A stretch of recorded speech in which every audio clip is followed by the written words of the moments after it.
આતંકી હુમલામાં પતિ ગુમાવનાર મહિલાએ કહ્યું, સરકારે પહલગામનો બદલો લીધો, મારા પતિના આત્માને શાંતિ મળશે. 22 એપ્રિલ મંગળવારે બપોરે 3 વાગ્યે જમ્મુ કાશ્મીરના પહલગામમાં આતંકવાદીઓએ પર્યટકો પર ગોળીબાર કર્યો હતો. આ હુમલામાં 27 લોકોના મોત થયા હતા, જેમાં સુરતના શૈલેષ હિંમતભાઈ કળથિયાનું પણ મોત થયું હતું. ત્યારે આજે ભારતે પાકિસ્તાનના આતંકી ઠેકાણા પર હુમલો કર્યો છે, જેથી આ હુમલાથી સરકારે બદલો લીધો હોવાની લાગણી વ્યક્ત કરતા મૃતકના પત્નીએ કહ્યું કે મારા પતિના આત્માને શાંતિ મળશે. મૃતક શૈલેષભાઈ કળથિયાના પત્ની શીતલબેને કહ્યું કે મને સરકાર પર ભરોસો હતો. સરકારે આતંકીઓના ઠેકાણા પર હુમલો કરી અને બદલો લીધો છે, ત્યારે મારા પતિના આત્માની શાંતિ મળી રહેશે.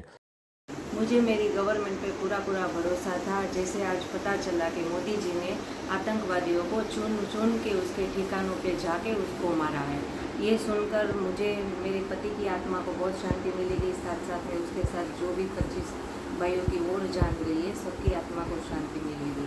और मैं सरकार श्री से और एक अपील करना चाहूँगी कि जैसे महाराष्ट्र की गवर्नमेंट ने यहाँ के लोगों को सहाय की है, तो मेरे गुजरात गवर्नमेंट पे मुझे उससे भी ज़्यादा अच्छे से सहाय करेगी और मेरे बच्चों को न्याय दिलाएगी।